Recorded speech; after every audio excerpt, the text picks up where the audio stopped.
మనకిష్టమైన వదిలేస్తే మన ఇష్టాలు తీరుస్తాడంట కదా విఘ్నేశ్వరుడు. అయితే నేను లాలీపాప్స్ మానేస్తా, నేను టీవీ చూడడం మానేస్తా, నేను వీడియో గేమ్స్ ఆడడం మానేస్తా, నేను బర్త్డే మానేస్తా, మరి పాప్కార్న్ అది మానేస్తా.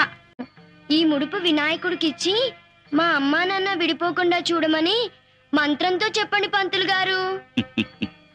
ఇది కలియుగం.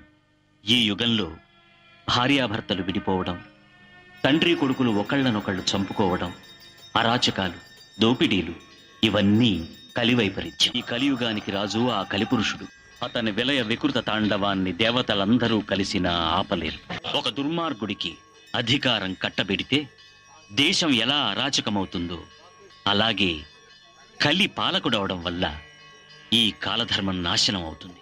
మనుషుల్లో భక్తి, నిజమైన నిష్ఠే భగవంతుడు కలిపురుషుణ్ణి అంతం చేసే ఆయుధం అవుతుంది.